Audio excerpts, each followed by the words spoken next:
apabila diundang makhluk itu yang kaya, yang terkenal, itu menyenangkan, maka seharusnya semua orang senang ketika diundang waktu azan.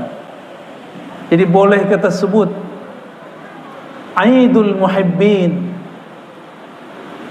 hari rayanya para pencinta Allah dan Rasulnya, itu adalah hululi waktu salat, masuknya waktu salat, ditandain dengan adanya azan dan nida. Senang nggak? Biasa aja ya, masih main handphone ya. Makanya Ibnu Abbas tuh ngomong gini, kalian kalau hidup di zaman sahabat, kalian disebut zindik, kafir semua. Kalau sahabat hidup di zaman kalian, kalian sebut mereka gila, gila agama. Ada sahabat sholat sunat di rumahnya, tahu-tahu sudah 3 jam anaknya meninggal dipatok ular, dia nggak tahu. Assalamualaikum, assalamualaikum, lihat anaknya, kenapa orang rame? Orang begitu kita sebut gila. Sahabat saya cuma khuruj 3 hari disebut gila. Ya. Padahal ya kalau nggak senang sama orang begitu ya jangan menghujat. Sibabul muslim fusuq, mencaci sesama muslim itu fasik. Mereka kan masih muslim. Kita boleh kritik, caci nggak boleh. Hatta maulid kita dibid'ahkan, kita nggak boleh kemudian membalasnya dengan cacian. Yang biasa bid'ahin maulid siapa? Siapa? Kayak kenceng dong. Yang bid'ahin maulid siapa? Tapi nggak boleh benci sama Wahabi, nggak boleh. Benci itu sifatnya munafik. Orang-orang yang kenal Allah tidak ada kamus di kalbunya, kamus benci itu nggak ada. Maka saya heran sesama ahlus sunnah kok ada benci-bencian, kok ada iri-irian. Berarti dia belum kenal Allah dan Rasulnya sallallahu alaihi wasallam.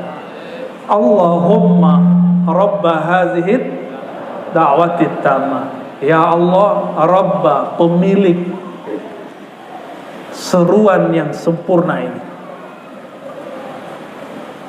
wassalatil qa'imah, ya, pemilik solawat atau solat yang qa'imah. Apa arti qa'imah? Berdiri. Bukan itu maknanya. Berdiri itu terjemahan lama, terjemahan zaman-zaman tahun-tahun 1600, 700. Kalau sholat didirikan, orang dulu memahami didirikan itu ditunaikan, dikerjakan, dilakukan. Maka sholatil qa'imah ini yang kemudian turunan dari Quran, aqimis sholat. Di Quran itu kalimatnya selalu aqim. Aqim itu bukan mendirikan dalam pengertian bahasa hari ini. Itu harus direvisi terjemahannya. Karena anak-anak muda sekarang nggak tahu yang disebut mendirikan itu apa. Maka kita terjemahkan aqimus sholat, berusaha menunaikan sholat. Karena qiyam berarti usaha. Wassalatil qa'imah, sholat yang ditunaikan. Lafaz berikutnya apa? Ati. Nabi Muhammad tidak menyebutkan di situ ati sayyidana, tapi adab kita kepada beliau kita tambahkan sayyid. Wah, itu bid'ah. Loh, cuma anda begitu bid'ah? Hah? Kita nambahin itu ada dalilnya nggak? Ada dalilnya ketika Nabi mengatakan ana sayyidu waladi Adam, aku sayyidnya umat manusia.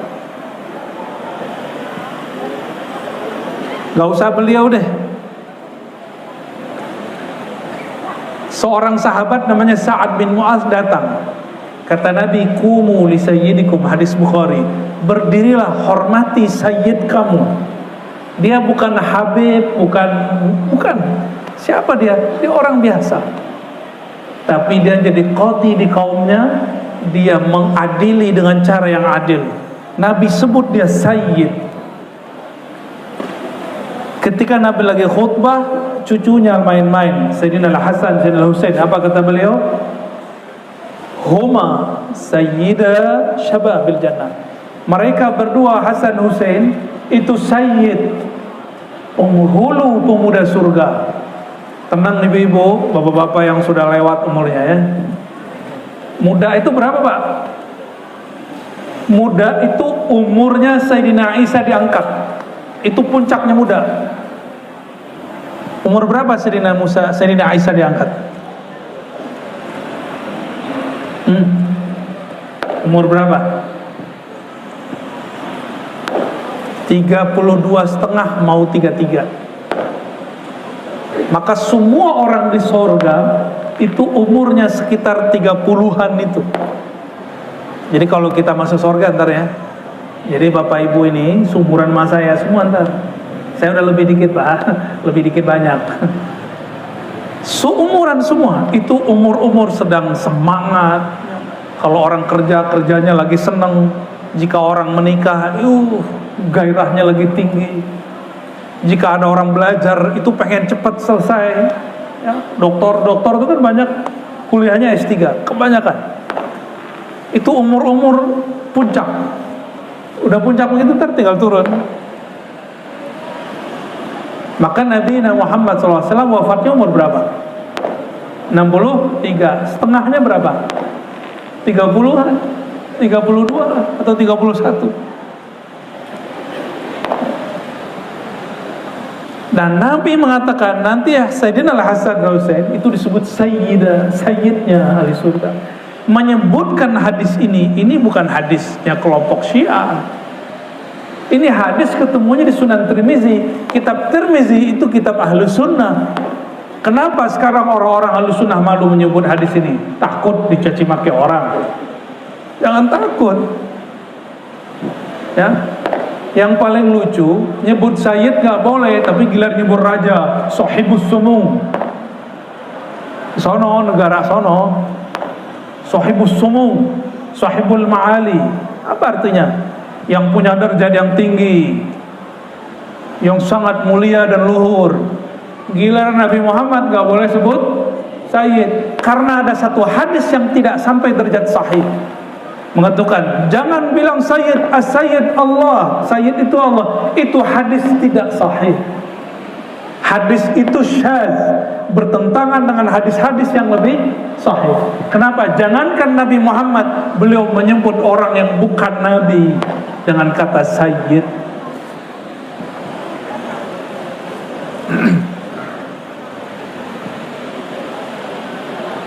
Sayyidina Abdullah bin Abbas, Abu Bakar, Umar, Utsman itu sahabat-sahabat yang pernah diperintah, tapi adabnya tidak melakukan perintah itu. Satu kali Sayyidina Abu Bakar As-Siddiq mimpin sholat, Nabi dikira sakit. Tahu-tahu Nabi sadar dari pingsannya dan beliau menerobos saf. Ini hanya boleh untuk Nabi, kita nggak boleh. Nabi terobos saf, langsung tembus dari belakang sampai di depan. Sampai di depan, di belakang Abu Bakar mengerti. Awalnya Abu Bakar asik, karena Abu Bakar itu kalau sudah baca takbir suaranya hilang. Abu Bakar mimpin sholat, kalau sudah Allah hilang suaranya, akbarnya udah gak kedengeran. Maka beliau baca Fatihah hampir tidak kedengeran. Baru baca Bismillah nangis, baca Al-Habla nangis. Sayyidina Abu Bakar As-Siddiq, Sayyidina Abu Bakar As-Siddiq diisyaratkan Nabi dalam terusin sholat, terus jadi imam. Ini hanya boleh untuk Nabi Muhammad SAW. Dialog pakai isyarat dalam sholat. Abu Bakar tetap mundur, ta'akhkhar qahqariyan, dia mundur bertahap, nggak boleh mundur tutut langsung, nggak, bertahap, pelan. Selesai sholat, Nabi akhirnya maju. Kemudian selesai sholat, Nabi tanya, ada apa dengan engkau wahai Abu Bakar? Aku suruh kamu tetap jadi imam, kenapa engkau tetap mundur? Apa jawaban Sayyidina Abu Bakar? Apakah pantas anak dari Ibn Abi Quhafa yaitu Abu Bakar itu berada di depan Nabi Muhammad sallallahu alaihi wasallam. Enggak pantas. Nabi suruh kamu di depan, tapi adabnya kita ke belakang. Jadi tidak semua perintah itu wajib dikerjakan. Ada perintah, adabnya dikerjakan kebalikannya. Ini contohnya. Ini contoh lain. Kalau kita namu nih, kata orang, ya makan, sok makan, gitu. Langsung makan nggak? Tunggu dulu, ya. Ulang lagi, ayo minum. Tapi dari tadi makan minum tuh nggak saya persilakan tuh ya. Kalau kita bertamu, ada basa-basi nggak? Sahibul baitnya ngomong, ayo makan, ayo minum. Tapi kita nggak langsung makan minum toh. Itu bagian dari adab. Bagian dari adab. Bapak Ibu yang bukan Allah, saudara-saudariku yang di dalam hatinya ada cinta kepada Allah dan Rasulullah. Adab itulah yang membuat seseorang itu diangkat derajatnya di sisi Allah Subhanahu wa ta'ala. Jadi orang berilmu gak punya adab, kita gak jatuh cinta. Tapi orang sedikit ilmu, adabnya tinggi, sebenarnya itulah ilmu, ya. Jadi ketika disebut ati Muhammadanil wasilata wal fadilah, boleh baca begitu? Boleh. Adabnya gimana? Tambahkan ati sayyidana. Tanda kita mentakzim baginda Nabi Muhammad sallallahu alaihi wasallam. Di situ ada kalimat, ya Allah, ati, berikanlah, datangkanlah Sayyidana Muhammad, kepada Tuhan kami, junjungan kami Nabi Muhammad, al-wasilata, wasilah. Apa arti wasilah? Kita mau dekat seseorang nggak mungkin, tapi harus lewat orang ring satunya, ring duanya. Orang-orang ini disebut dengan wasilah. Ini cuma analog, Allah Maha Suci dari itu semua. Kan kawan kita ngomong, ngapain perlu tawassul? Langsung saja kepada Allah. Allah kan Maha dekat. Benar gak Allah Maha dekat? Allah Maha dekat. Tapi situ dekat gak mau? Allah Maha dekat. Ya, kita dekat gak mau? Benar Allah dekat, tapi terasa enggak? Karena kita tidak merasakan kedekatan itu, kita perlu orang-orang dekat untuk menumbuhkan rasa dekat itu. Jadi wasilah itu gunanya supaya kita merasakan apa yang dia rasakan. Itu manfaat tawassul. Itu manfaat tawassul.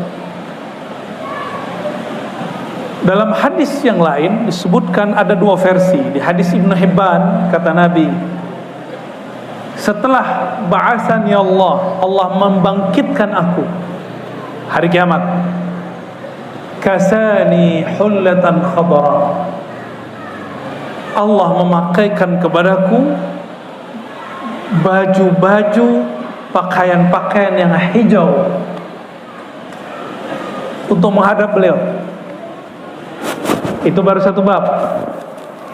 Di riwayat yang lain, apa yang disebut al-wasilah?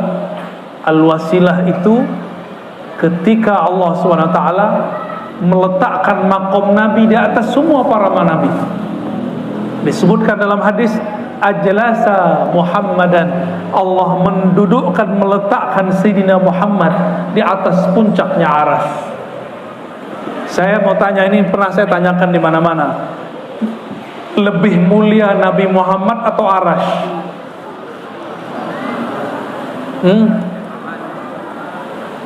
Beneran nih? Sesat gak nih? Arsy makhluk gak? Duluan Arsy apa nur Nabi Muhammad? Nur Nabi Muhammad sallallahu alaihi. Dari nur Nabi Muhammad sallallahu alaihi wasallam tercipta Arsy. Jadi lebih mulia mana? Maka jangan kemudian menolak riwayat ini. Allah mendudukkan ajlasani ala arsy Allah meletakkanku di maqam yang tinggi di atas arasnya. Karena dalam akidah Ahlussunnah, Allah tidak duduk di atas aras. Yang duduk di atas aras itu Nabi Muhammad SAW. Gak ada masalah sama kita. Yang meyakini Allah duduk di atas aras kan kelompok apa namanya? Tuh kan antum udah tahu. Ya. Kalau Ahlussunnah yang hakiki nggak ngomong begitu.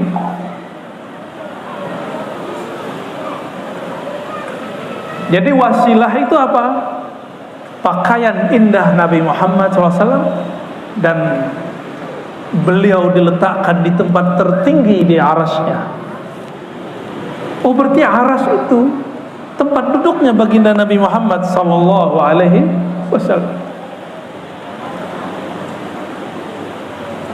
Aras itu juga Baitullah. Saya menyebutnya Baitur Rahman berdasarkan ayat Ar-Rahmanu 'alal 'arsyis tawa. Allah yang Maha Rahman istawa, meratakan kasih sayangnya di atas aras. Yang disebut kasih sayang siapa?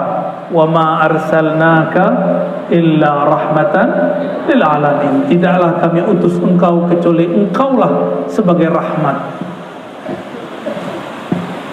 Jadi kalau Nabi sudah duduk di atas aras, maka rahmat Allah diberikan. Itu namanya syafaat. Nah, kita lanjut doanya. Ati sayyidana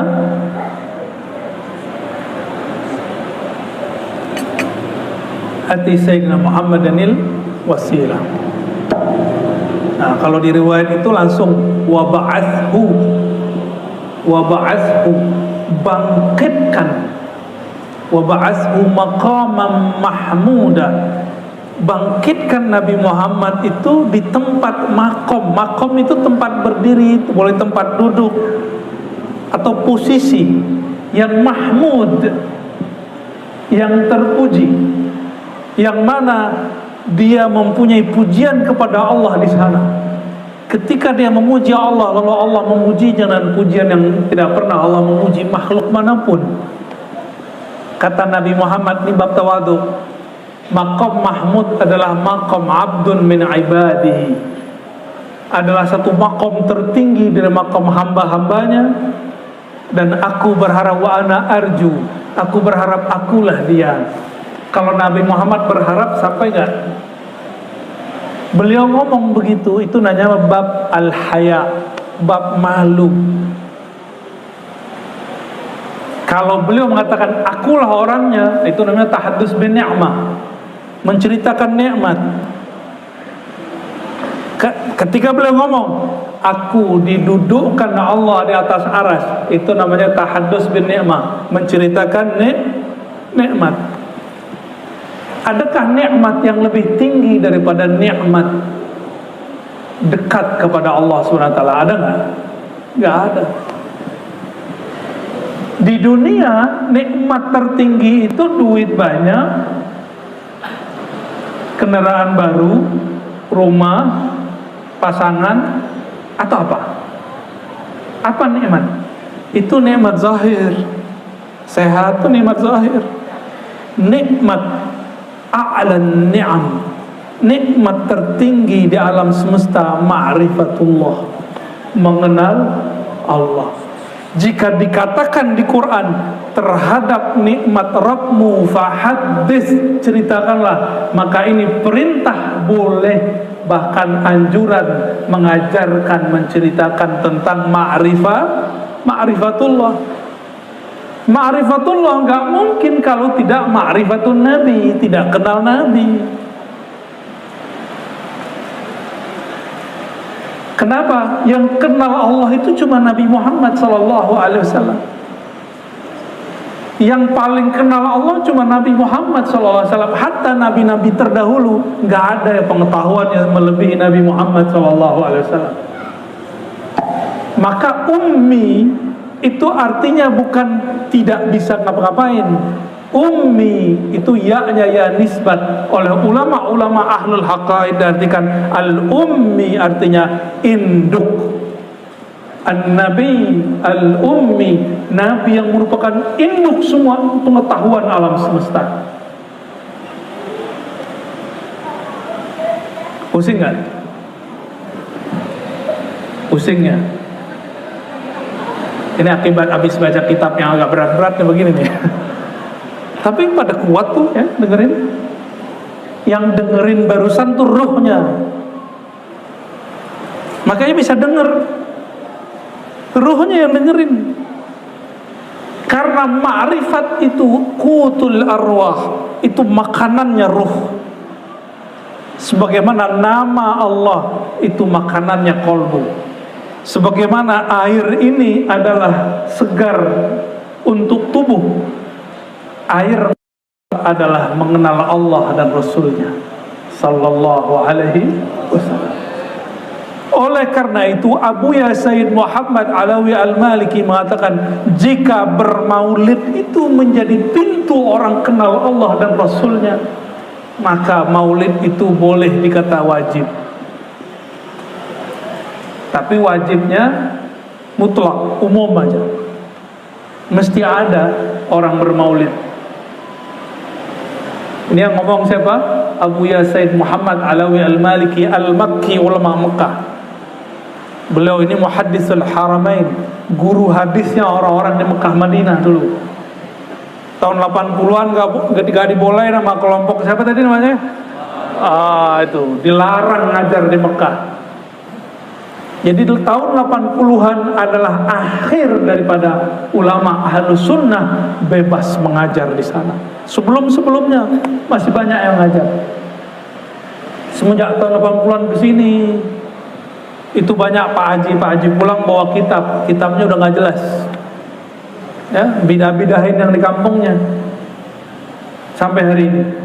Oh, kalau sekarang lebih keren, udah bergelar doktor, LC, MA, dikit lagi aja LM. Bapak Ibu sahabat, saudara-saudariku yang berkat Allah. Jadi yang disebut maqam mahmuda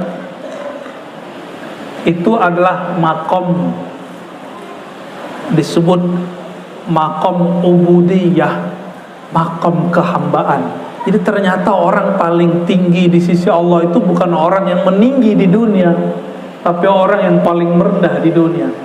Imam Sya'rani mengatakan makhluk yang paling merendah di alam semesta itulah baginda Nabi Muhammad SAW. Nabi Muhammad ini nabi. Lewat pohon ngucapin salam, lewat binatang-binatang galak itu semuanya menyalami Nabi Muhammad. Tapi giliran ketemu orang, Nabi yang nyodorin tangannya duluan. Itu Nabi Muhammad SAW. Kalau salaman nggak mau narik duluan, dibiarkan mereka selesai, mereka tarik. Tapi itu kan Nabi Muhammad SAW, bukan kita. Guru-guru hari ini, kiai-kiai hari ini, mereka merasa dirinya nggak pantas, apalagi saya. Tangan, tapi gimana? Udah capek gini-gini Pak, dibiarin aja udah. Dibiarin aja dulu mah kita gini-gini. Malah orang yang cium tangan kita pindahin dulu.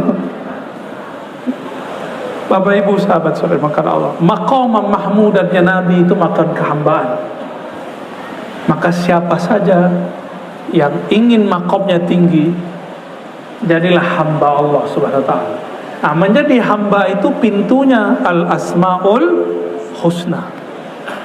Gak usah tinggi-tinggi dulu, ambil ar-Rahman ar-Rahim. Mau jadi wali Allah gak Pak? Ibu mau?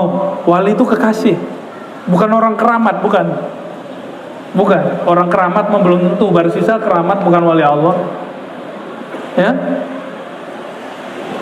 orang yang disebut wali, orang yang di kolbunya ada bersinar satu nama Allah saja, itu dia wali Allah. Satu aja nama Allah. Gimana kalau 2 nama, 3 nama, ada 99 nama Allah, jika bersinar di kolbunya, sempurna ma'rifat namanya. Ciri-ciri orang yang di kolbunya ada Rahman, Nur Rahmaniyah. Apa ciri-cirinya? Dia menyayangi semua makhluk. Saya malu jalan-jalan di suatu tempat, banyak orang mata sipit Pak di situ. Banyak juga yang mata nggak sipit di situ. Ada kucing lewat, itu yang ngasih makan, bukan yang muslim. Muslim lagi ini kali, apa di kucing jijik? Yang ngasih makan nggak berjilbab, matanya sipit, bajunya nggak tahu agak kurang dikit ya, tapi dia ngasih. Itu namanya nur rahmah. Tapi saya heran, ada orang pakai baju rapi, jilbab rapi kayak ibu-ibu, kucing lihat, lemparin kucingnya. Ngeri ya. Masih ingat cerita dulu pelacur? Allah ampuni semua dosanya, cuma karena dia ada rahman kasih sayang kepada anjing yang kehausan. Masih ingat? Ini orang tiap hari ngasih coba. Saya semenjak tahu hadis ini, itu nggak berani lagi memandang rendah siapapun. Nggak berani lagi sama sekali. Karena dalam kamus otak kita, orang yang pekerjaannya paling hina menurut kita siapa? Pelacur kan? Tapi ternyata hatinya lebih lembut daripada orang yang katanya beragama. Malu bagi kita. Masih ingat yang bunuh 100 orang, yang ke-100-nya dibunuh itu ulama. Ternyata hati dia lebih lembut dari ulama yang dia bunuh. Si ulama ini ngomong, ente udah 99 orang itu bunuh, ente ahli neraka. Oh, jadi dari dulu panitia neraka itu sudah ada. Itu zaman Bani Israel tuh. Hati-hati Bapak Ibu, jangan sampai pakaian begini menjebak kita dan mengatakan saya ini lebih berhak masuk surga daripada yang lain. Apalagi cuma pilihan-pilihan politik. Ngeri ya. Masih ingat Abdurrahman bin Muljam, pembunuh Sayyidina Ali, masih ingat? Dia tidak pernah merasa salah karena dia katakan saya membunuh orang kafir bernama Ali. Hafiz Quran tuh. Hafiz Quran. Dan Nabi mengatakan dalam hadis Abu Daud, ya, tahqiru salatukum bisolatihim. Mereka meremehkan solat kamu dengan solat mereka. Kita solat kita diremehin sama dia. Ibadah kita diremehin sama dia. Ini ciri-ciri orang-orang pewaris Ibnu Muljam. Ya, ini mulai banyak nih hari ini. Mulai banyak hari ini, ya. Nauzubillah min dzalik. Cuma karena beda pilihan politik dia kemudian hujat orang-orang. Dengan Ibnu Muljam. Ibnu Muljam itu tadinya ikut Sayyidina Ali, lalu pandangan politiknya berbeda dengan Sayyidina Ali. Ternyata di kolbunya tidak ada cahaya rahmaniyah. Jangankan non muslim, yang muslim aja dihalalkan darahnya. Dan Nabi mengabarkan di akhir zaman ini tambah banyak. Saya berdoa siapapun yang hadir maulid, semoga ada nur rahmaniyah di qalbunya, termasuk kami yang berbicara, amin ya rabbal alamin. Tapi insyaallah hadir maulid ada rahmaniyah di qalbunya. Karena yang kita maulidkan siapa? Nabiur Rahmah, Nabi yang penuh dengan rahmat. Jadi kalau hati keras, udah hadiri maulid, sholawat aja udah bisa bikin qalbu lembut insyaallah. Apa kata Nabi di ujung hadis? Siapa yang baca doa ini? Ada dua versi, Bukhari, Abu Daud, Tirmizi, Ahmad menyebutkan halat lahu syafaati, halal bagi dia syafaatku, atau wajabat lahu syafaati, dia wajib dapat syafaat. Syafaat itu bantuan yang diberikan saat seseorang genting, itu namanya syafaat. Dan yang paling genting itu kapan? Sakaratul maut, di alam barzakh, lalu ketika bangkit dari alam kubur, itu disebut dengan hari-hari genting. Itu Nabi kasih syafaat.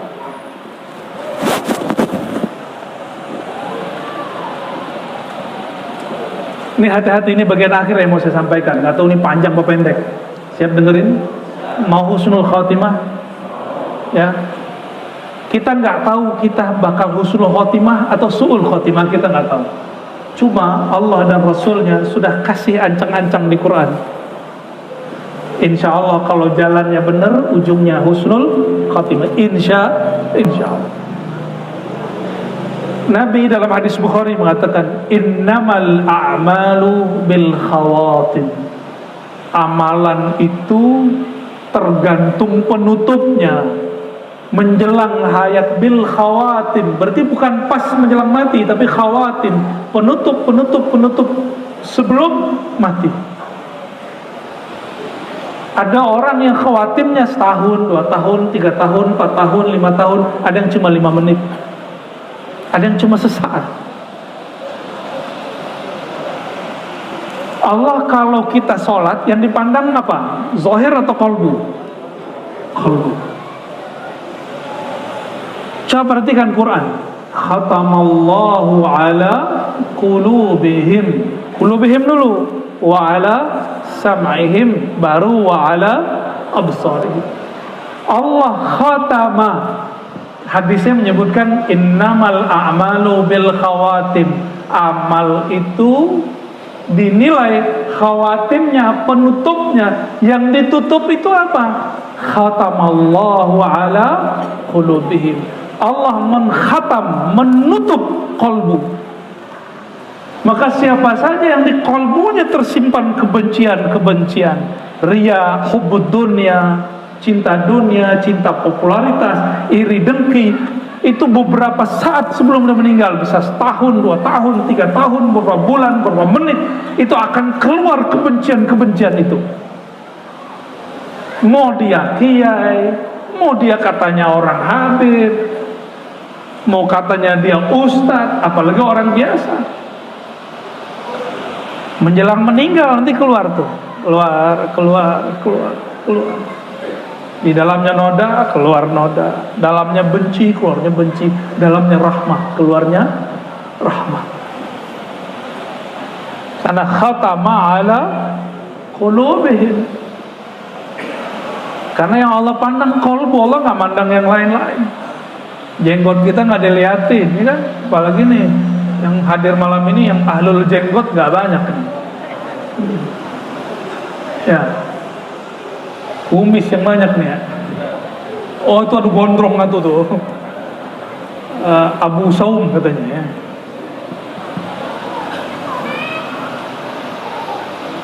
Innamal a'malu bil khawatim. Itu lafaznya pakai innama. Innama dalam bahasa Arab itu berarti hanya.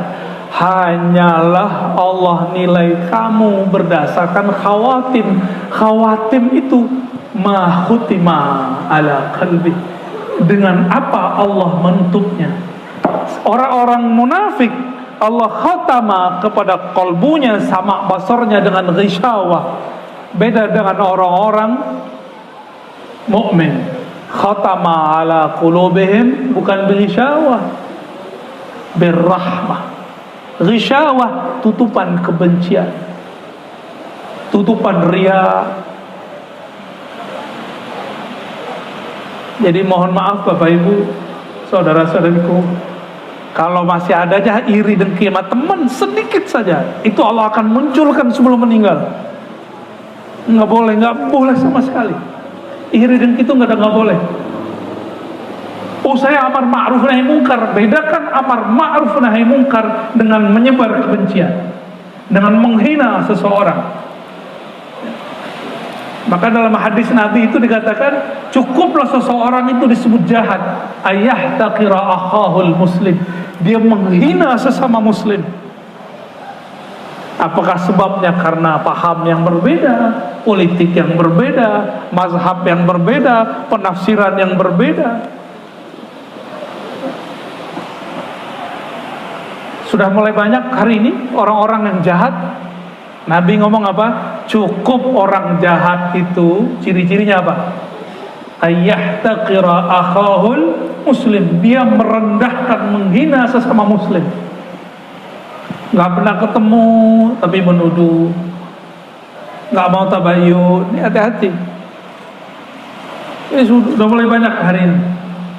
Dan saksikan itu orang sebelum meninggalnya Allah akan keluarkan kebencian-kebencian itu melalui kalamnya, tulisan-tulisannya, ceramah-ceramahnya, gosip-gosipnya. Bermajelis sama dia seperti kita bermajelis kayak mandi tapi pakai air comberan, tambah bersih itu tambah kotor. Ya, itu sebabnya mohon maaf, gak usah bermajelis di majelis yang menghina sesama muslim, yang menggibah sesama muslim. Nih dua ini, menghina sesama muslim, menggibah sesama muslim, itu majelis bukan majelis rahmah, itu majelis ghisyawah. Orang yang Allah tutup kalbunya dengan kebencian, nanti alasannya amar ma'ruf nahi mungkar. Bagaimana mungkin memberantas kemungkaran dengan kemungkaran yang lebih dahsyat?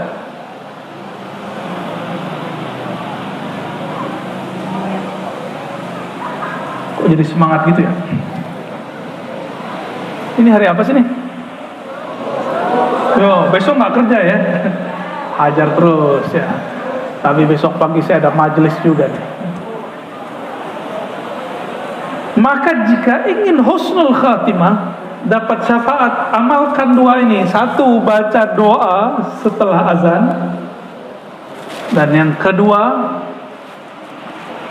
mulailah beramal dengan qalbu.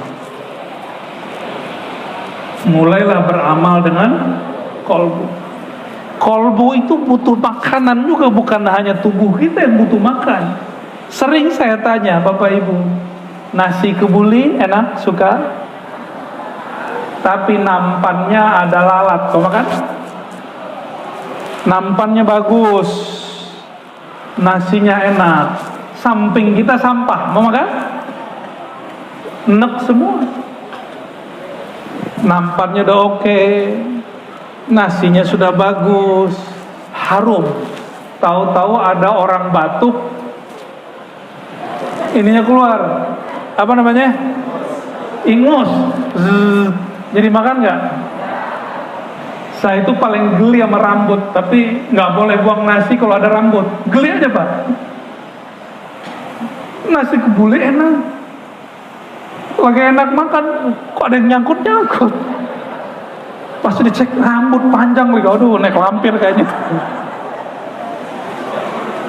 Mau dimuntahin? Enggak, ini bukan nasi di sini ya. Bukan nasi yang barusan, enggak. Saya nggak makan barusan. Saya cuma makan sate barusan. Apa maksud ibarat ini, analog ini? Makanan kolbu itu lebih ribet daripada makanan fisik. Ada ibu-ibu benci banget sama kucing. Kalau makan ada kucing nggak bisa makan. Lah apa hubungannya makan sama kucing? Tapi ya begitu namanya orang, ada pantangan, kita nggak bisa paksa juga. Kolbu itu lebih ribet, dia perfeksionis. Ketika dia hendak dimasukkan suatu makanannya, dia harus betul-betul bersih. Pembersihannya disebut al-istighfar, mohon ampun kepada Allah, wa taubah dan taubat. Pendek cerita, taubat itu dibagi 3 tingkat. Nah kita nih taubatnya yang mana nih? Istighfarnya yang mana nih? Pertama, istighfar dari dosa yang zahir. Ini kebanyakan orang awam. Kalau kita nih masih awam, udah ngaji bertahun-tahun, lahirnya udah Islam, tapi masih awam, istighfarnya hanya dari dosa fisik. Orang begini, ini rentan merasa sok suci. Ikut pergerakan dikit, ikut majelis dikit, sholat tahajud dikit, jaga sholat jamaah dikit, itu langsung merasa suci. Kalau Allah sayang sama dia, maka Allah akan jebloskan dia ke bab syahwat, bab maksiat, supaya dia merasa hina, nanti dia tobat. Jadi kadang-kadang ada orang-orang yang sok suci, itu Allah kasih pelajaran, cash langsung, supaya dia merasa hina di sisi Allah SWT. Yang kedua, istighfar taubatnya disebut taubat murid. Murid itu tobat dari dosa kolbu. Dari dosa, kolbu kalau tadi fisik, dosa mata. Hari ini sudah jelalatan belum, Pak? Ayo lihat ke kiri. Berani lihat? Wah, udah bener ini istighfarnya, ya. Matanya mau dikotorin nggak? Nggak ngelihat yang di kiri, tapi ngelihat yang di handphone, ya sama aja. Sekarang mau maksiat gampang, tapi mau soleh juga gampang kok. Ini ngotorin mata, telinga, Masya Allah, gampang sekali hari ini. Itu dosanya dosa zahir. Dosa yang lebih bahaya itu dosa batin. Dosa yang sudah berkarat di kolbu. Yang berkarat di kolbu itu sombong, iri, dengki. Ini berdekatan nih.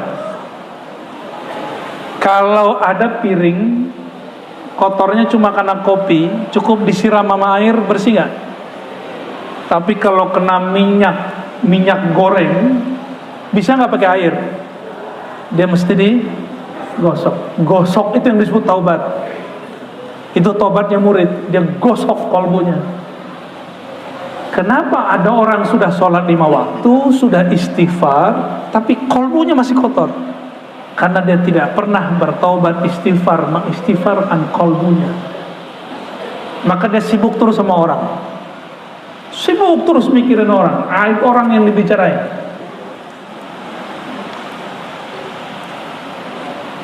Dan yang terakhir, ini yang paling tinggi. Yang paling tinggi nih, taubat dari merasa taubat. Nah, ini gawat. Maksudnya apa tuh? Merasa taubat aja itu bahaya.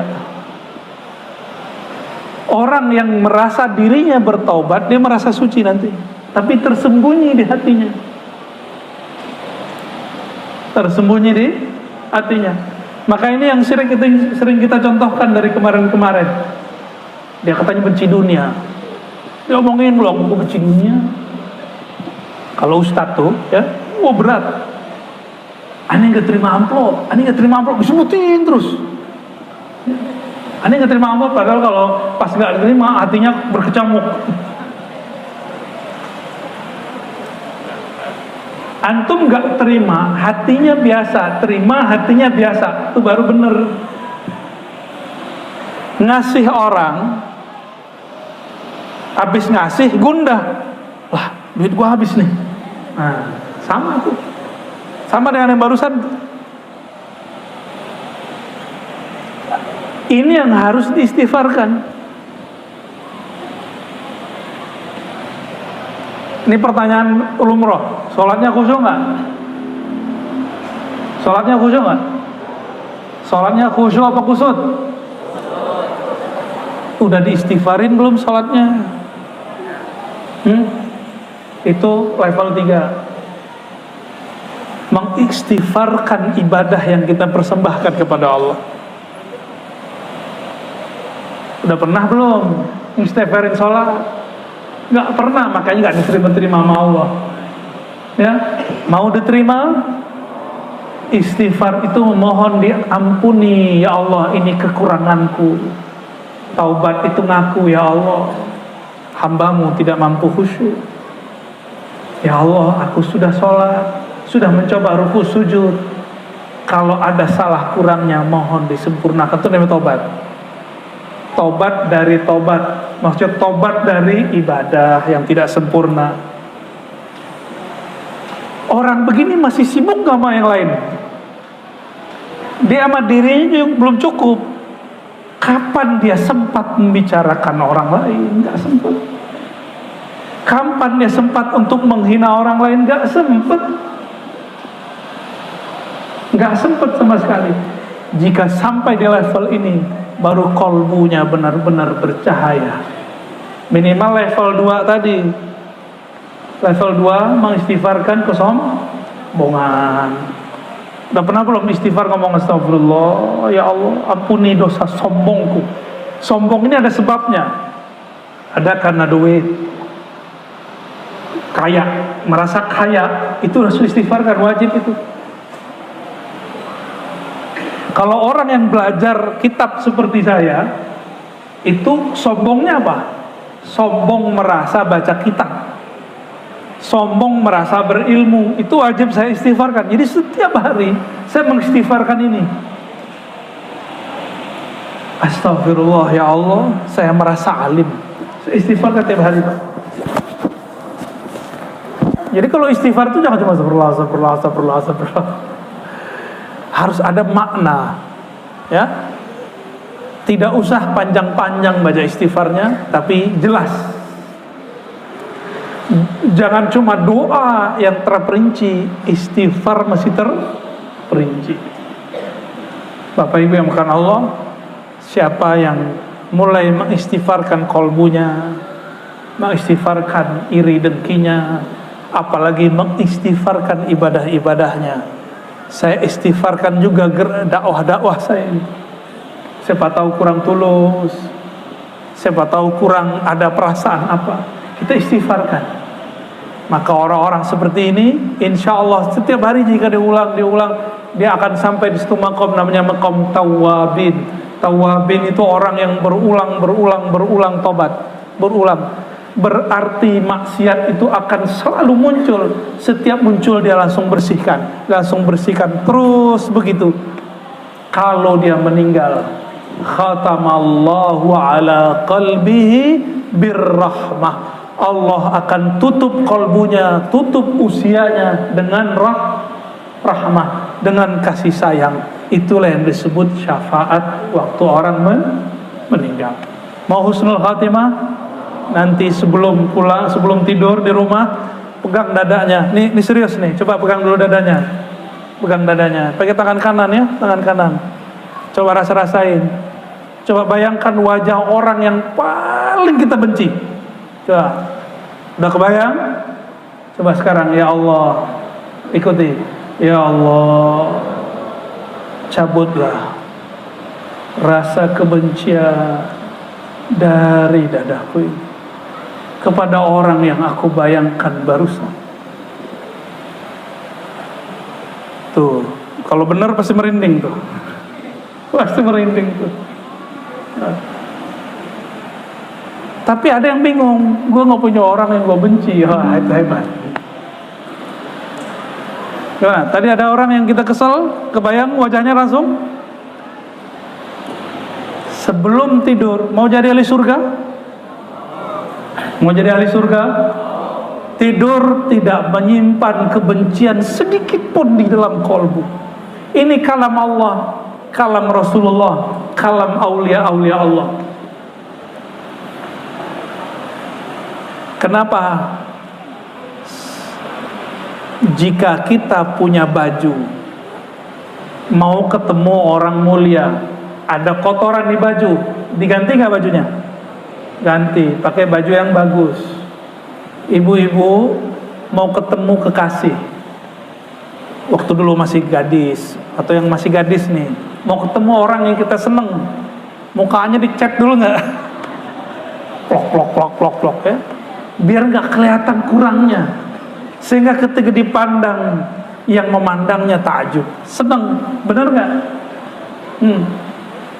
Kalau makhluk mau melihat muka ini, itu bagus-bagus sih. Allah itu gak perlu diundang. Setiap detik, bahkan detik itu dibagi-bagi. Itu pandang Allah tidak pernah berhenti ke dalam kolbu. Udah pernah bedakin kolbu belum? Ini baru terakhir beneran nih, kalau tadi penutup. Ibu-ibu ini bapak-bapak nggak tahu. Sebelum bedakin muka, yang kotor dibersihin dulu atau langsung? Beneran. Namanya apa, Bu? Ada istilahnya nggak, dibersihin itu apa? Hah? Cleansing gitu ya. Waduh, kirain cilincing. Jadi muka ini kita sudah terapkan di dunia. Ini berminyak, bersihin dulu minyaknya. Atau dulu sebelumnya ada apa gitu, dibersihin dulu, baru dipakein bedak. Kalau dipaksain mukanya berminyak terus kasih bedak, kejadiannya apa? Bikin enek.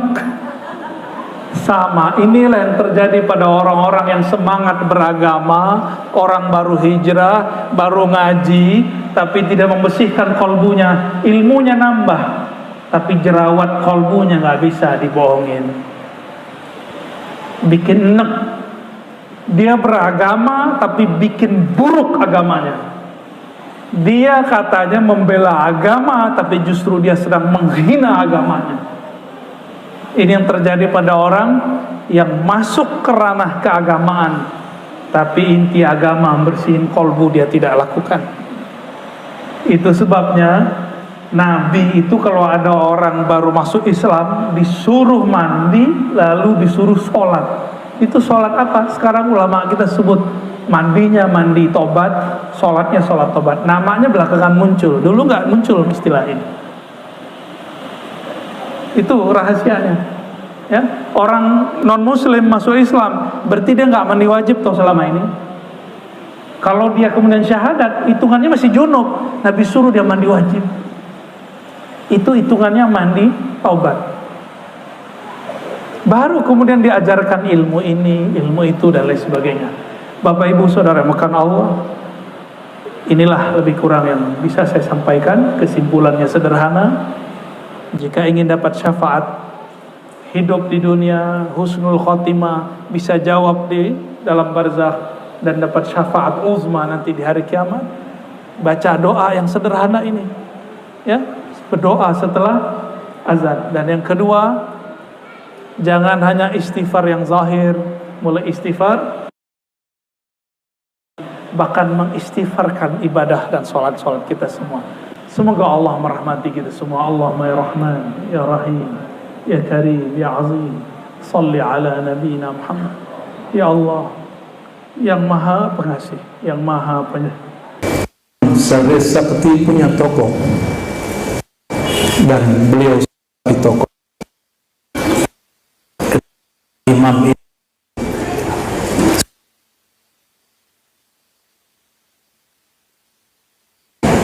alhamdulillah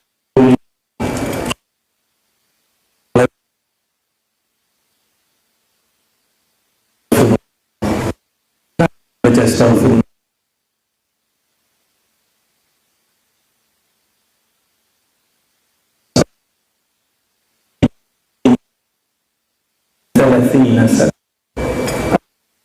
minta ampun kepada Allah karena mengatakan alhamdulillah tidak baik.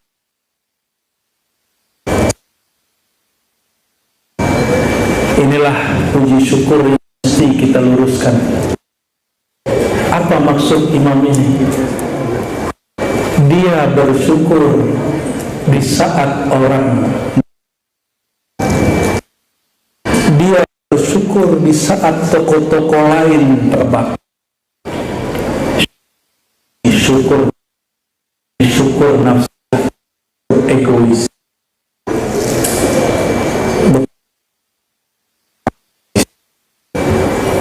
Melihat Allah seperti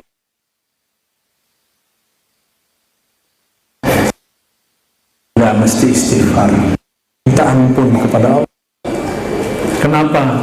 Bukankah istri bisa jadi dia juga menyantuni anak yatim, bisa jadi dia membantu tetangga-tetangganya. Kenapa engkau mengatakan alhamdulillah ketika itu terjadi pada diri?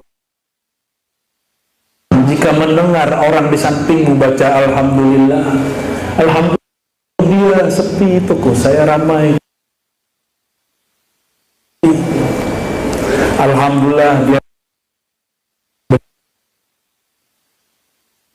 saya baca Yasin di toko, dia berbangga dengan Yasin.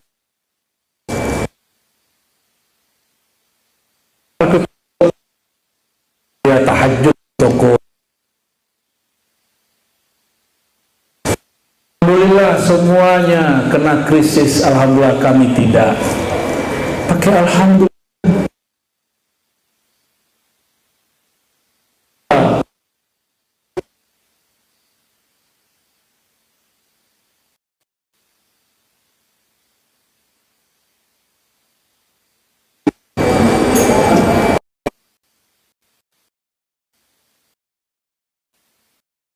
kita. Hanya Tuhan orang Islam, dia itu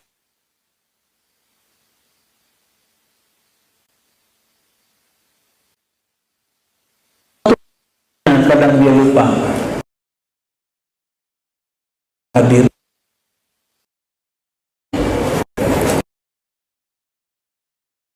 Puji jangan dengan rohani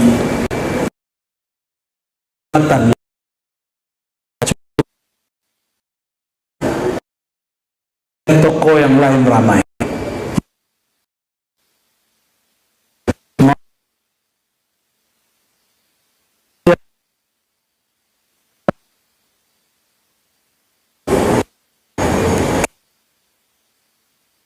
Orang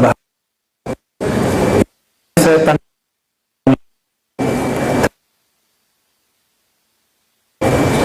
lihat pasar sepi, toko-toko sepi, Tanah Abang sepi. Saya melihat itu menangis. Jadi di saat pandemi saya masih jalan, cuma ingin pada umat saya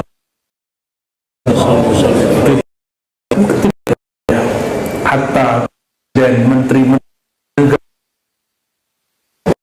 bahkan menyebarkan ini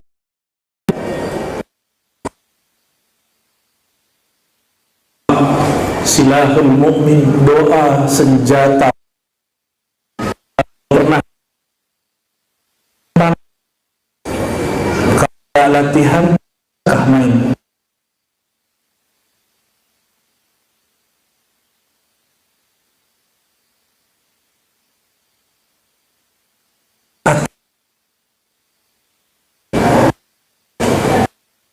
Saya tidak naik karena tidak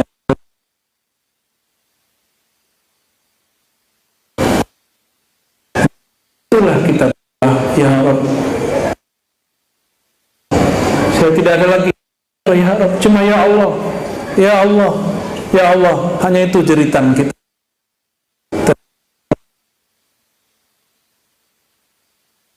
Tapi hanya boleh lebih sedikit. Sudah mulai lupa ya.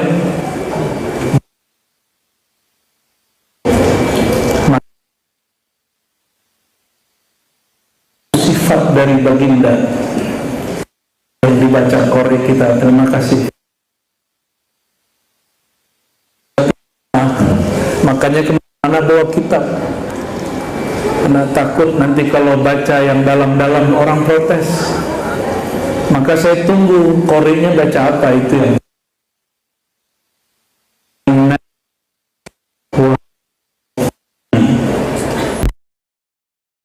panggil Sayyidina Muhammad bukan dengan namanya, tapi dengan gelarnya.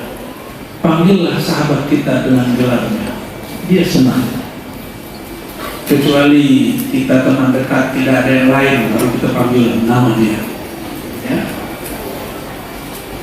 Walaupun dia tidak akan nyaman dipanggil gelarnya, sebenarnya dia senang juga. Wahai Nabi, maka di Quran jika disebut An-Nabi Sallallahu alaihi wasallam pakai alif lam. Ar-Rasul pakai alif lam, itu Nabi Muhammad.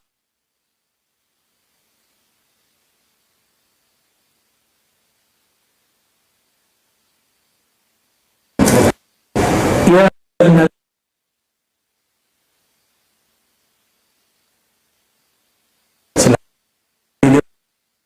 inna arsalna, kami mengutus engkau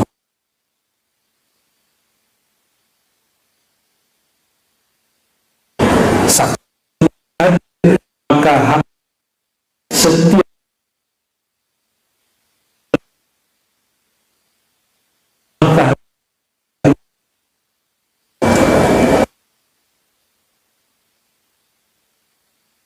memberikan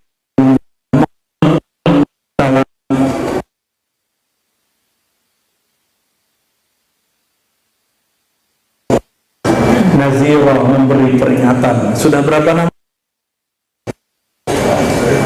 An-Nabi syahidan basyir.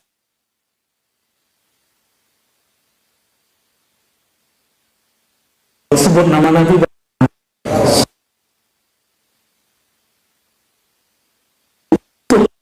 Allah, itu nama beliau.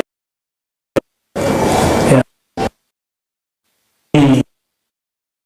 Mendengar namanya cuma karena Allah cahaya. Nama wadah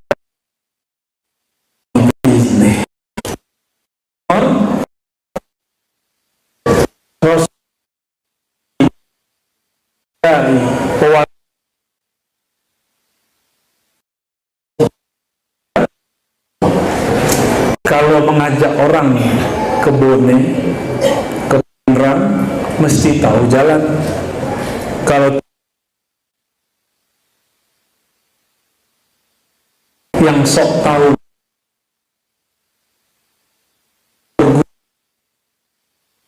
dia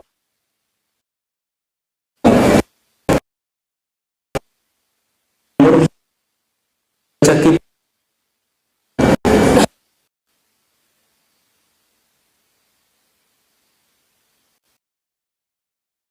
Ya. Bagi saya, akhirnya saya punya rahasia atau mursyid yang diijazahkan ruhannya baginda melalui mursyid itulah dan ilallah, jalan menuju Allah. Mengajarkan ke Makassar tapi tidak tahu jalan ke, akhirnya putar-putar. Itulah nasib orang bercerita tentang Allah, putar-putar kiri kanan, lalu mengatakan ilmu ini berat, padahal dia tidak tahu. Jika engkau tidak tahu, sulitkah mengatakan tidak tahu? Bukankah imam kita, Imam Malik, guru imam kita, Imam Syafi'i mengatakan qauluka la adri nisful ilm, engkau mengaku tidak tahu itu setengah tahu. Karena orang mengaku tidak tahu pasti cari tahu. Tapi kalau orang sok tahu, dia tidak akan pernah tahu. Wada'iyah, maka dai pendakwah kepada Allah mesti tahu jalan kepada Allah. Jika tidak, carilah jalan ke Rasulullah. Jika tidak, carilah jalan kepada pewaris Rasulullah. Jika tidak, sinilah saya sholatkan. Cari pewaris-pewaris Rasulullah SAW. Dan saya yakin, hakul yakin, tidak ada satu negeri kecuali ada kekasih Allah. Masih ngomong begitu, nanti saja kalau sudah mau mati. Ternyata dia maunya hidup, bukan mati-mati. Wa basyiril mu'minin, dan beri kabar orang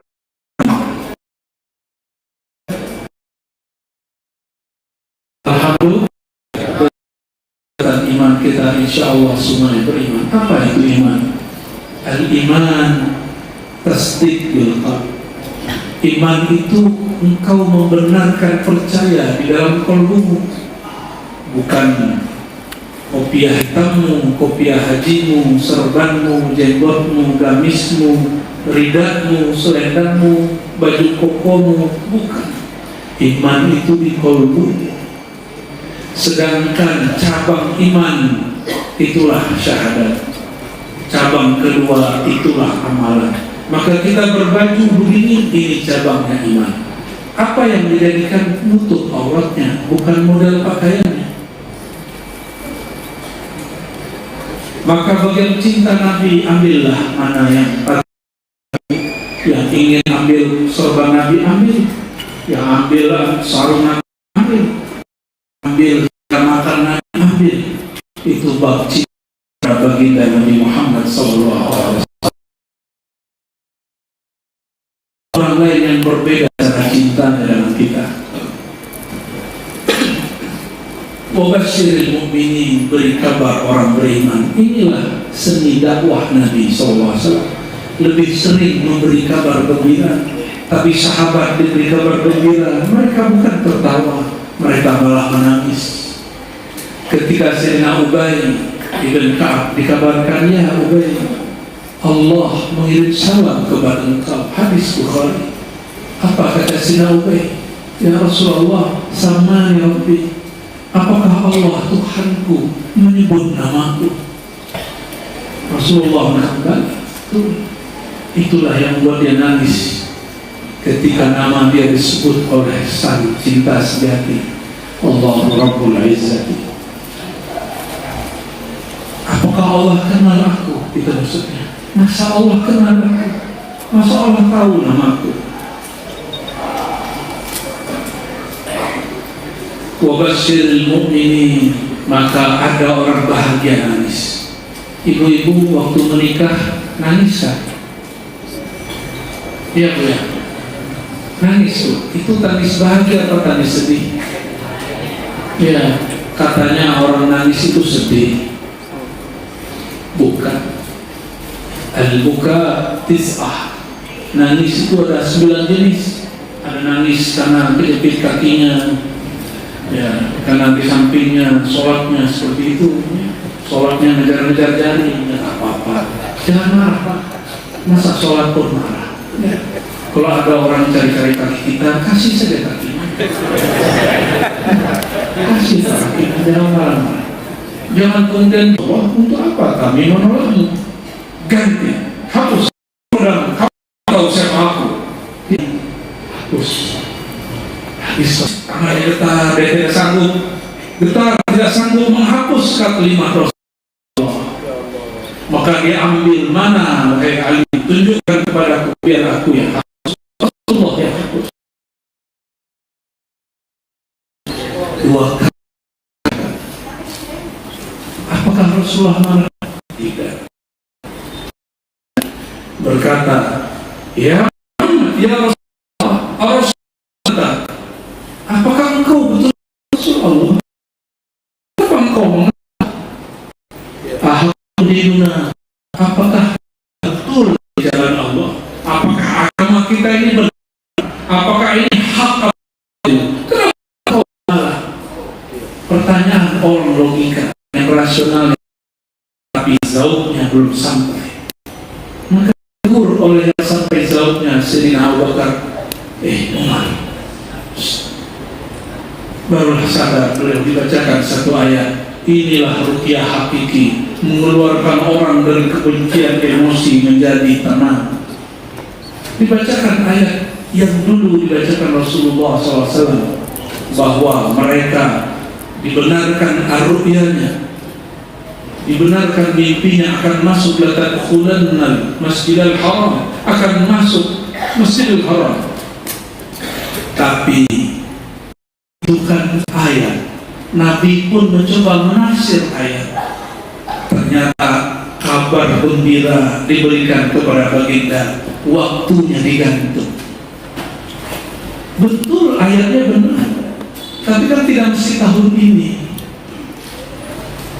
Apa kata Sayyidina Umar, ya Abu Bakar, ka'anni lam asma'a, kok aku lupa ya ayat itu.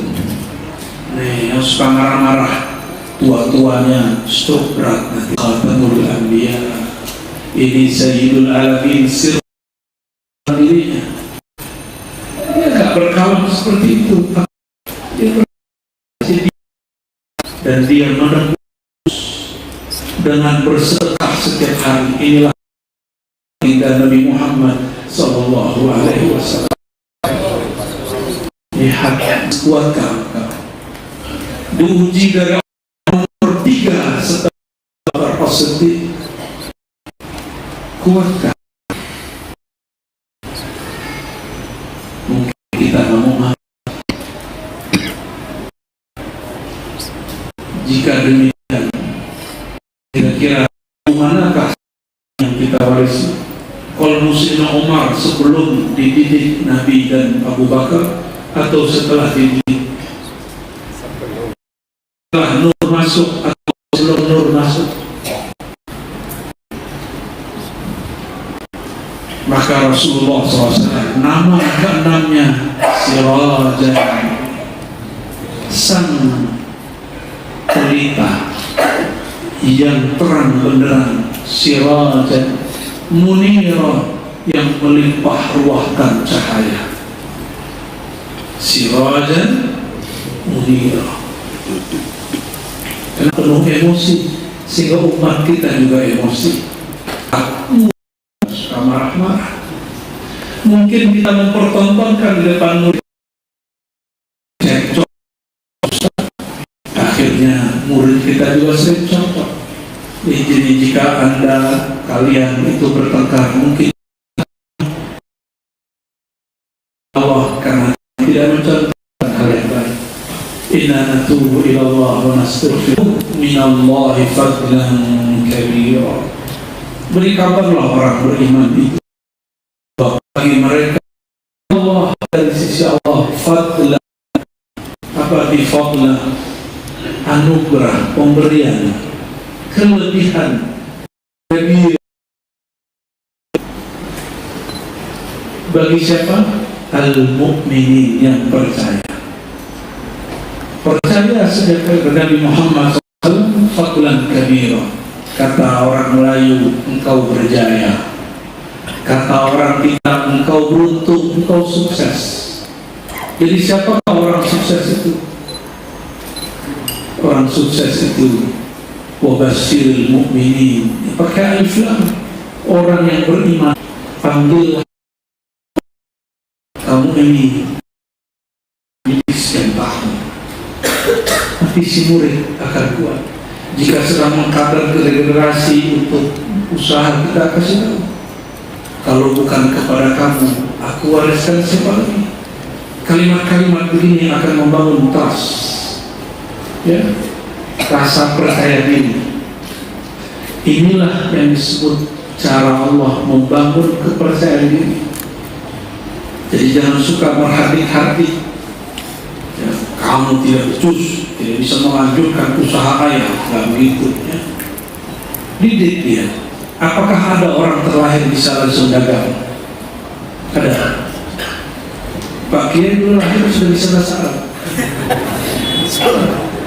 Atau Pak Kiai Bahalbi lahir sudah bisa langsung bahasa Bugis, bahasa Makassar. Makan mie. Kalau orang Jakarta makan mie, pop mie, makan ki, tabe. Di Padang tabe itu kolam air. Jadi awal saya bertemu orang Makassar di tanah haram, tabe, saya kiri kanan ada kolam. Ternyata dia bilang, maaf ya, permisi. Kata orang Prancis, pardon. Allahumma sholli ala sayyidina Muhammad. Jangan malu untuk muji, jangan malu. Sayyidina Umar se-emosi itu, Nabi balas emosi. Maka kami ini masih jauh daripada baginda Rasulullah SAW. Kami ini disinggung dikit, marah berkali-kali. Misalnya ada nih orang bilang, Dr. Amirullah itu ahli bid'ah. Masih jawabnya 7 kali. Sulawesi keluar. Saya pun sama. Jika ada orang singgung dulu, ya, sesekali masih kambuh. Kadang-kadang harus begitu, tapi jangan di saat beradu. Pandai-pandai bermain. Kadang-kadang Nabi nantang. Makanya ada ayat, wa qatilul kuffar wal musyrikin. Ada ayatnya. Tapi Nabi tidak pakai ayat itu suka-suka. Bunuhlah, perangilah orang kafir dan musyrik. Itu sudah jumpa dengan kafir musyrik, Nabi tidak langsung bunuh. Karena Nabi tahu cara menempatkan ayat. Betapa sedihnya hari ini orang-orang ingin berjihad, tapi ayat untuk orang kafir dia pakai kepada sesama mukmin, maka dibunuhlah sesama mukmin. Terjadi di Mesir, sholat Jumat di salah satu masjid pusat zikir tarekat Syadziliyah. Sedang Jumatan sebelum pandemi 2019 dekat Sinai, anak kecil banyak, orang tidak bersalah, tidak berdosa banyak dibom karena itu masjid tarekat sufi bertawassul maulid. Kata dia, tawassul maulid musyrik wa qatilul musyrikin, bunuh orang musyrik. Tidak faham bahwa tawassul bab fikih bukan bab akidah. Maka kita wajib mewaspadai fatwa-fatwa impor seperti ini. Kasih tahu mereka, imam mereka Ibnu Taimiyah tidak pernah mengkafirkannya. Bahkan bagi beliau ada tawassul yang masyhur. Bahkan beliau memahami tawassul itu bukan nazar tapi dengan cinta. Masih boleh. Allahumma shalli ala sayyidina. Jika Nabi seperti itu, maka Nabi akan membunuh Abu Jahal, Abu Lahab di tempat. Apakah beliau langsung membunuhnya? Tidak. Agama itu bukan urusan bunuh-membunuh. Justru agama itu urusan mempertahankan hidup seseorang. Maka Sayyidina Anas mengatakan, ma wallahi la yadribu Rasulullah SAW ahadan. Demi Allah, Nabi tidak pernah marah memukul orang illa fi sabilillah, kecuali dalam perang terbuka. Dalam perang terbuka ini masih musim damai.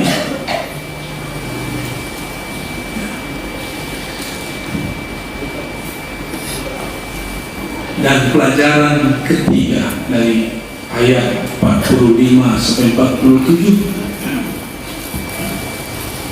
bahwa Rasulullah SAW punya banyak nama. Idza dzukirtu indahu, ya, jika disebut namaku lalu orang itu tidak bersolawat, maka beliau orang itu disebut al-bakhil. Al-bakhil man dzukirtu indahu falam yusalli alaihi. Maka bakhil ini bertingkat.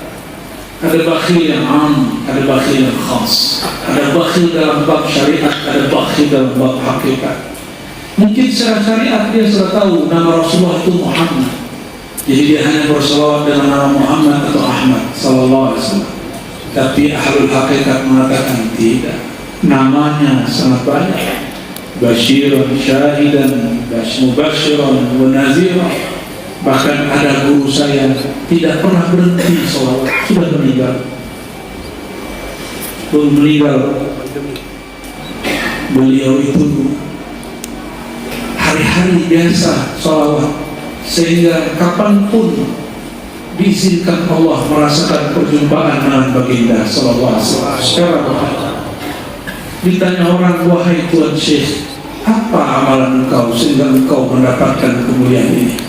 Jadi ini gak mesti di kitab. Saya bertemu orang-orang seperti ini. Apa jawaban beliau? Tidaklah aku narik nafas naik dan turun kecuali aku bersalawat kepada baginda sallallahu alaihi wasallam. Saya pikir-pikir, kok bisa? Kan salawat ketika nama disebut. Ternyata beliau ini menyaksikan kemana saja di situ ketemu nur baginda Nabi Muhammad SAW. Maka kemanapun dia memandang, dia bersalawat kepada baginda Nabi Muhammad SAW. Salawat itu ada yang bil lisan, ada yang bil qalb.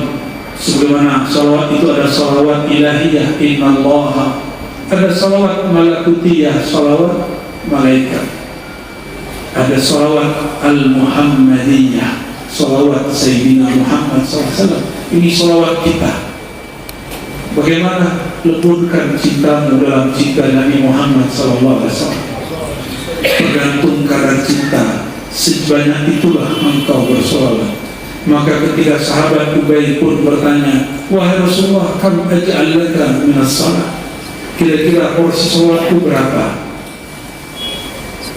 Terserah, mau setengah, mau sepertiga, mau 2/3. Apa kata beliau? Aj'al salati, aku jadikan salawatku kullaha, semuanya bagi engkau. Itulah salawat hakikat. Dia dengan nafasnya, dan dia katakan, aku bernafas begini, aku hidup begini, berkah rahmat Allah kepada baginda Nabi Muhammad SAW mengalir kepadaku. Bolehlah kita sebut Itulah makna ayat wa ma arsalnaka, tidak kami utus engkau kecuali illa rahmatan lil alamin. Kita bernafas, kita dapat rezeki, kita makan, minum, semuanya berkah rahmat baginda Nabi Muhammad sallallahu alaihi wasallam. Maka apa kata beliau hadis penutup?